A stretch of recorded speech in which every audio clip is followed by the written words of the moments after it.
and welcome to Americans Learn. My name is Lauren, and today I'm going to be looking at a casual geographic video. This one is called When Animals Lose Their Biggest Fear. That is probably of humans. It probably means that humans are going to be removed from the census when animals lose their biggest fear. And by humans, I mean individual people, not humans as a species.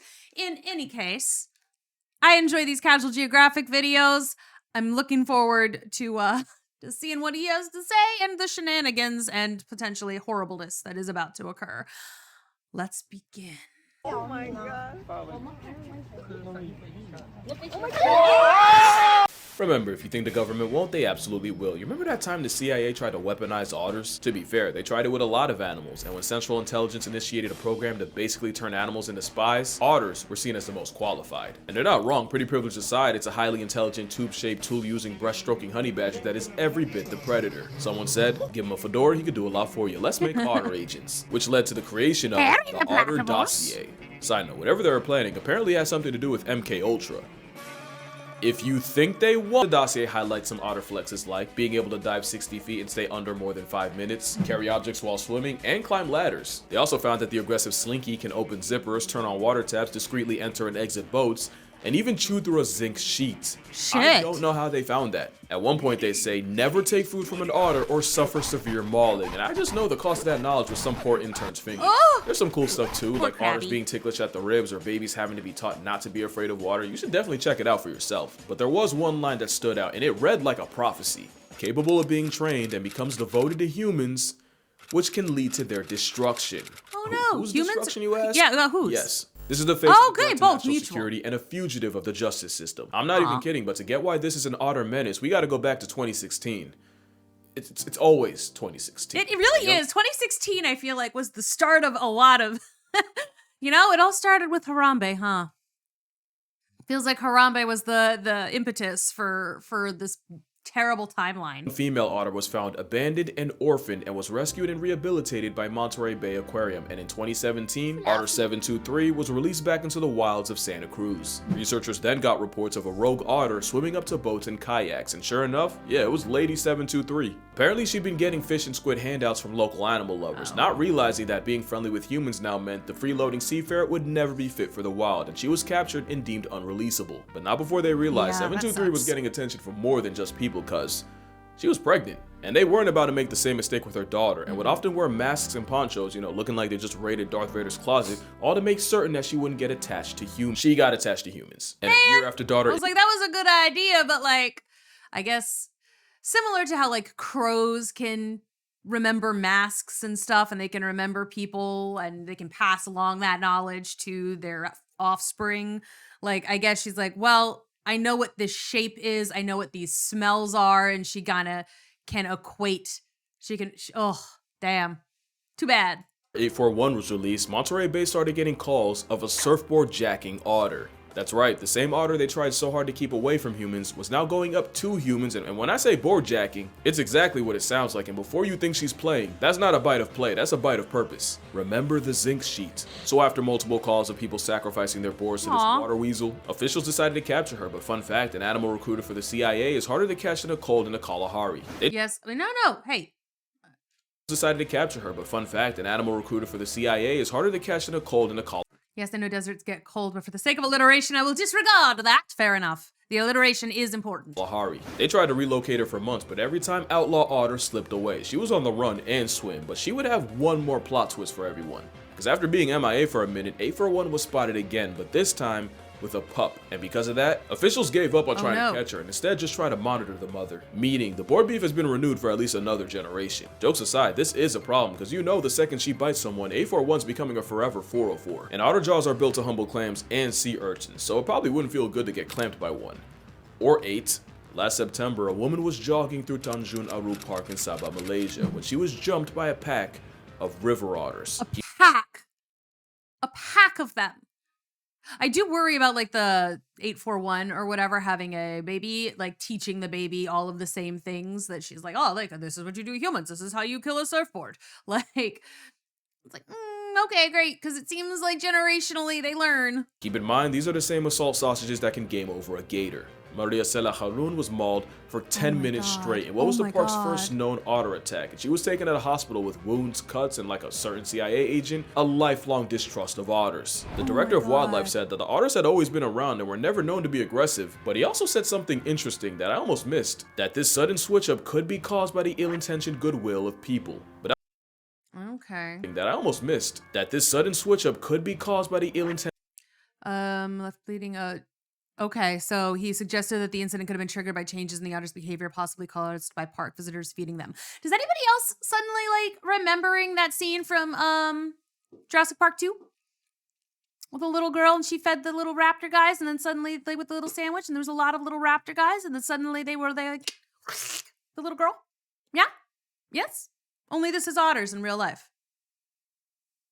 Don't feed the wildlife, folks. intentioned goodwill of people. But that was all the way in Malaysia. You don't really have to worry about that over here. The same month, a river otter mauled a child and even Sorry, like it's terrible. It's terrible that a child was hurt.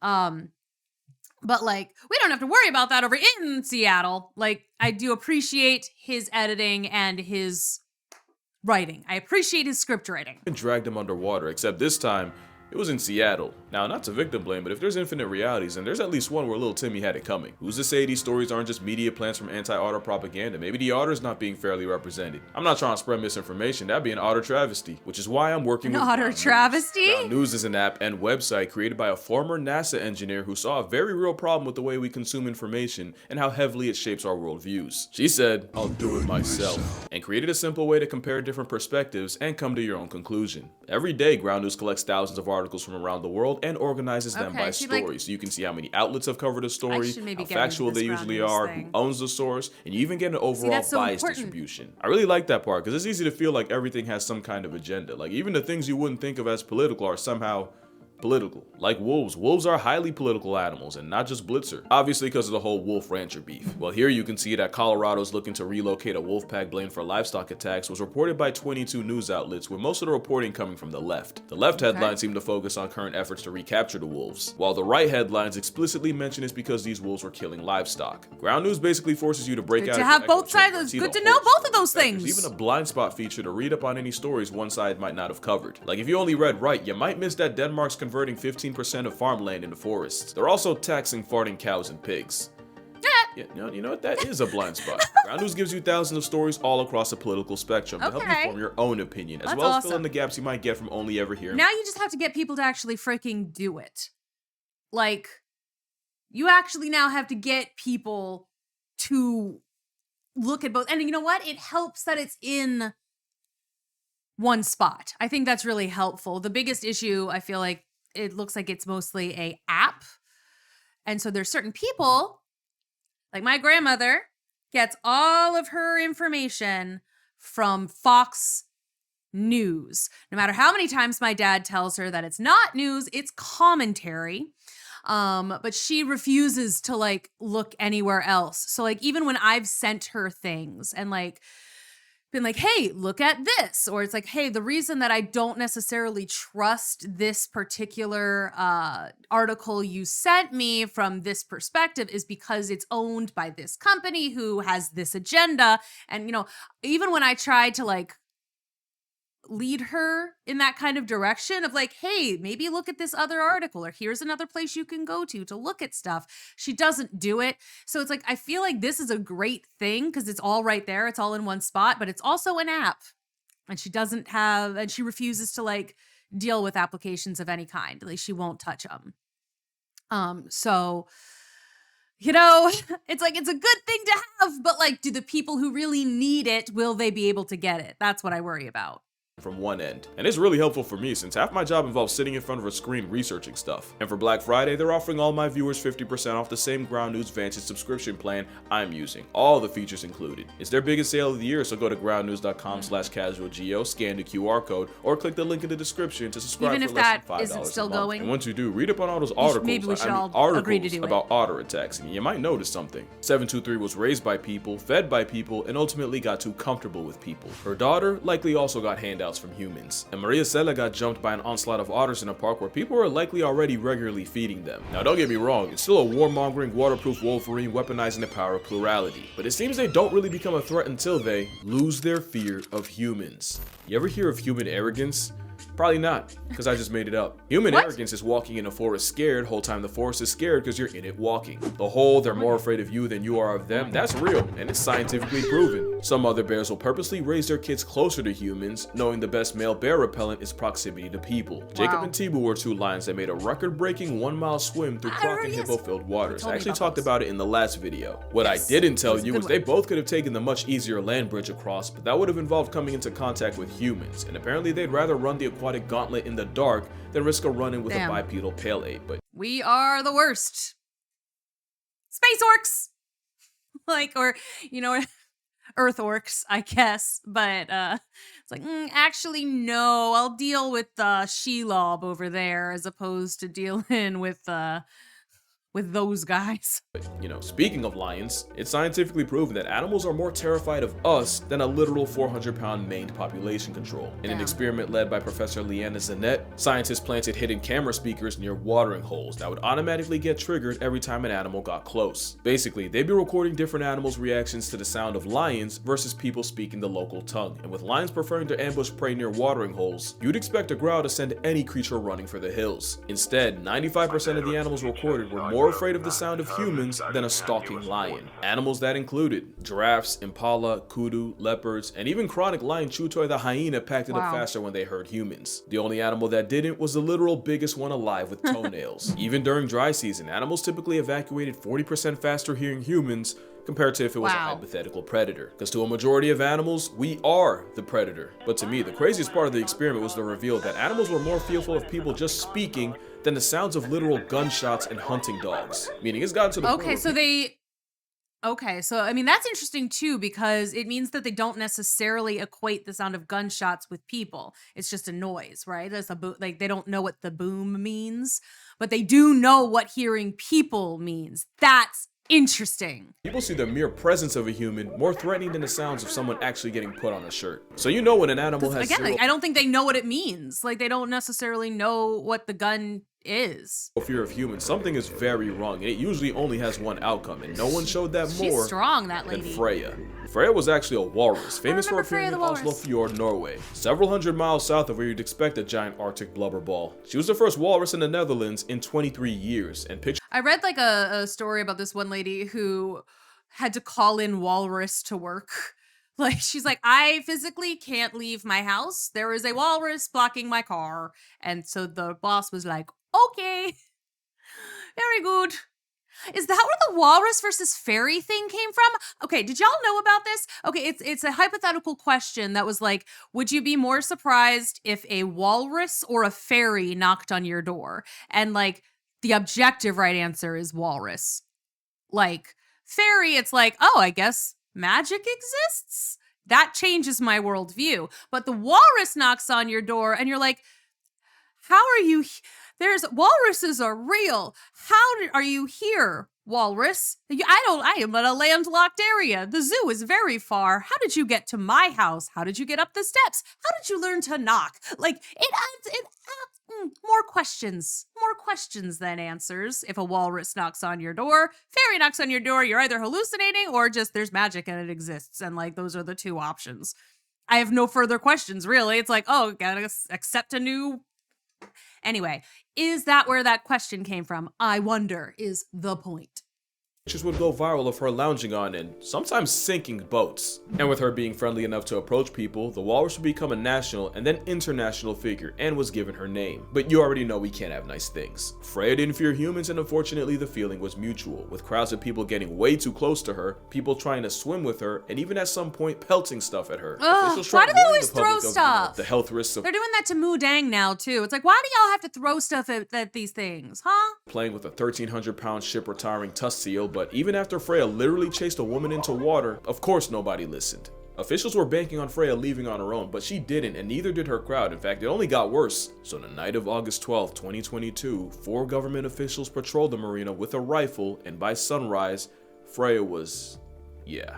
I I didn't Now, the realize they situation is a killed her. lot more complicated than I just made it sound, so I do recommend checking out Kay Passionate's video on the matter. She's a friend of the channel, she actually works with walruses, and I feel like she's a little more qualified than, you know, internet backwards hat guy. No, But if you're yeah, asking watch what her I shit. think, man, look, I want to see both sides, and you know, I kind of do. Airdropping an aquatic animal, especially one the weight of a buffalo, especially when tranquilizing isn't even an option, is a lot harder than you think. There's a good chance to stress with a flatline Freya anyway. It would only take her bumping into a child once to turn both into a hashtag. But if you're really asking me, I don't think euthanasia should have been on the table. Anything would have been better. Like, worst comes to worst, hot take, if someone actively chooses to cozy up to a 1,000-pound half-evolved snow hippo and gets past tense in the process, you really can only charge it to Darwin. And I don't Yeah, see, I was gonna say, remember the Darwin Awards? Like, we should bring the Darwin Awards back. It's like, maybe it's better if some of these genes are no longer in the pool, babes. Like,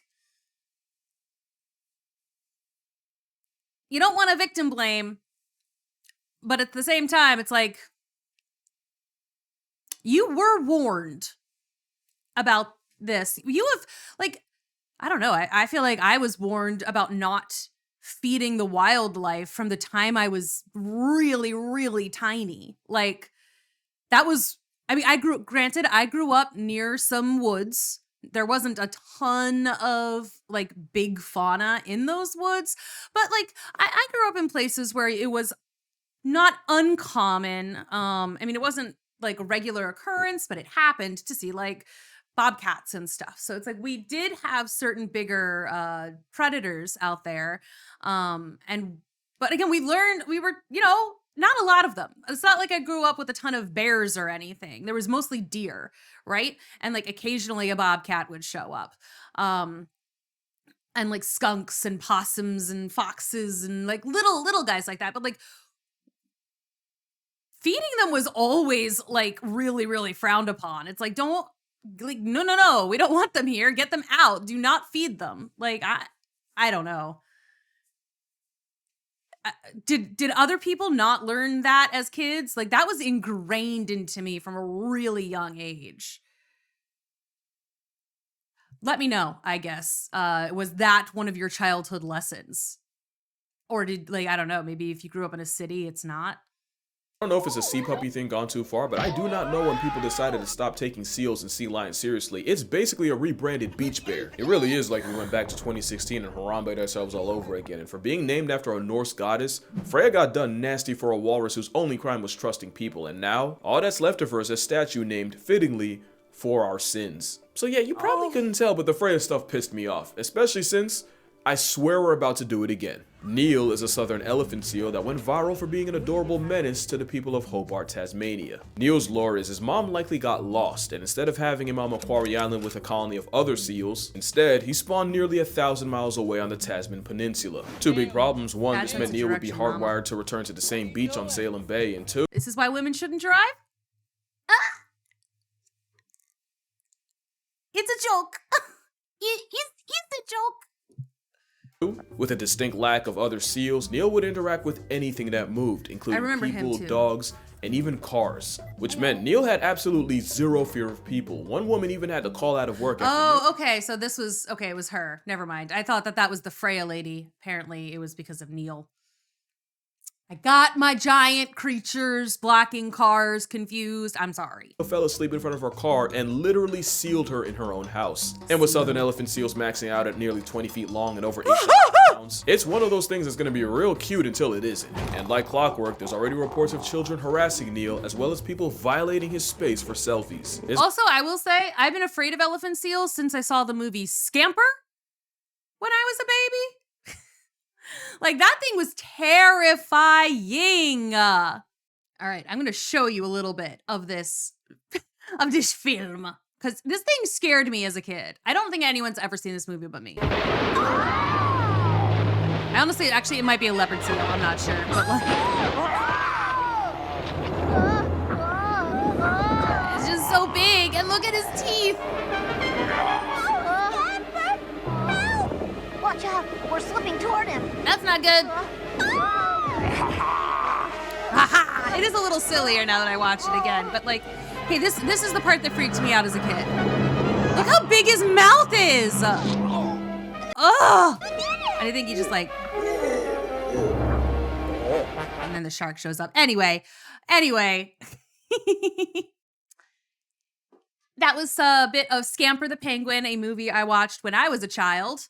And that part scared me. I remember I haven't seen that movie since I was maybe 6, and apparently that thing has stuck with me, and I thought it was an elephant seal. It might have been a leopard seal.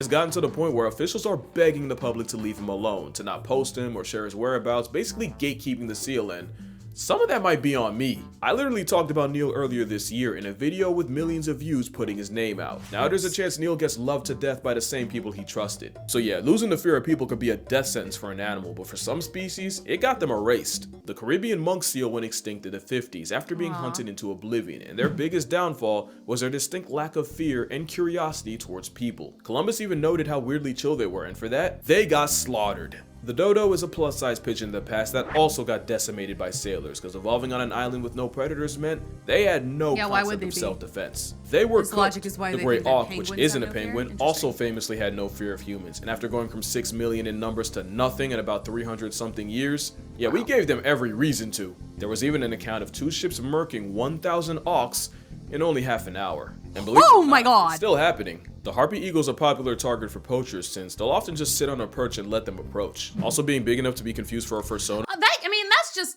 you think that that's impressive then? Like, that's not even, like, I mean, the bird is impressive, but it's like, it's not even, if you're a glory hound or whatever, and you're just doing it just like, oh, look what I got. It's like the thing literally let you walk up to it. That's pathetic. What it means, some people just shoot it out of curiosity. So yeah, animals need to be afraid of humans. But what can you do about that? Well,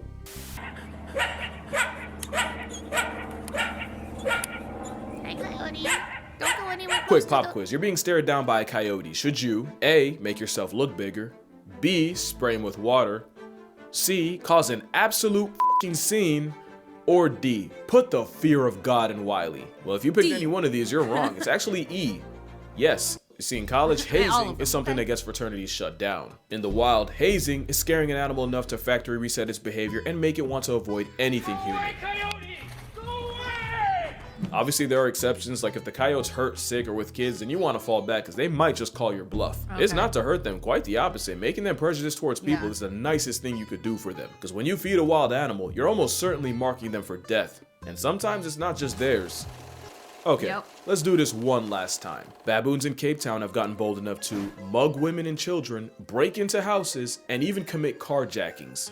And the most likely reason was tourists kept feeding baboons until not only they became habituated with people, after associating humans with food, they started demanding it. And like with 841, this is the other side of forgetting the fear of humans, and baboons might not even be the worst offenders. Macaques in India have been living alongside humans for centuries, and not only do they get the benefit of easy food, the monkeys are also revered in Hinduism. But then you had the same issue of expectations leading to aggression, except the monkeys took it a step further. It's like if you don't, it's like they expect the food, so if this turns out like you don't have it on you and you're not giving it to them, then it must be hidden somewhere and now we have to get it, Master pickpockets that are smart enough to recognize items of value, snatch them, and then use them as ransom. And negotiating food is the only way you get your stuff back. The smartest ones will even give your stuff back one at a time just to maximize profit. They recognize a phone. Like they're like, this strange black box will get me an apple. But brute force works too. In 2007, the mayor of Delhi was attacked by a group of monkeys and pushed off his terrace to his death. Oh my god. The only thing the macaques are afraid of is an even bigger monkey called a langur, and since owning them as pets is illegal,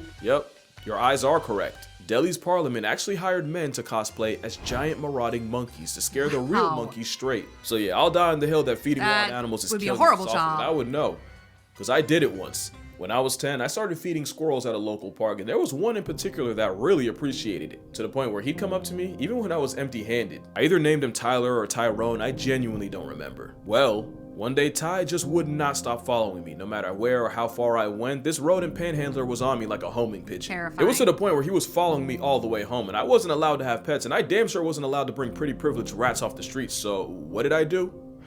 I took a nut, launched it, it bounced off a reservoir. I live next to a reservoir, by the way. It landed in the street, my guy Ty followed, and as you can guess, the story ended with one less squirrel. No! I was not okay for a while. No! I'm sorry. That sucks. I still want a crow friend, though. Not gonna lie. Still would love a little crow friend. Even after all of that. The crows are the only, it's like the only thing that I might be like, well, maybe would be a crow. And I'm like, I know that I can't. I know that I should not. I should not have a little crow friend. I know I shouldn't. It's the one thing that I'm like, I wish I was like, it was okay, you know? I know I can't. That's really sad though about the squirrel. The squirrels on the campus of Penn State University are like totally unafraid of people though. They just walk right up to you. Like they're like, "Oh yes, the students there have been feeding us for years." And don't worry, I get my karma later in life when I got jumped by a pack of squirrels in the middle of New York for half a peanut butter sandwich. And yes, every word of that was true. Like an idiot, I Damn. fed 1, 1 turned to 2, 2 became 6, 6 spawned 12, and that is unironically the most I've ever been afraid of 12. So what's the moral Fair. here? What can be killed with hate can also be smothered by love, that animals are best appreciated from a distance, that the CIA created weapons of utter destruction. Nah.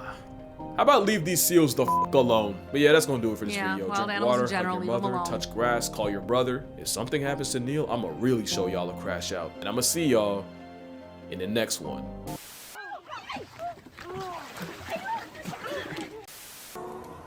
Good. I'm glad she was fine.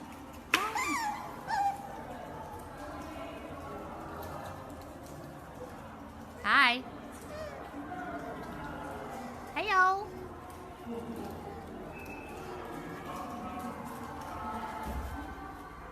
It is like again, they are very cute.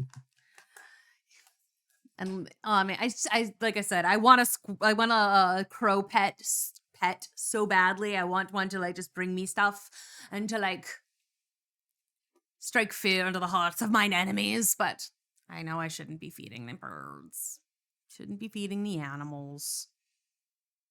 No matter how much I want to. Anyway, thank you so much for watching. I do hope you enjoyed this. Let me know what you thought in the comments below, and I will see you in the next video. Bye!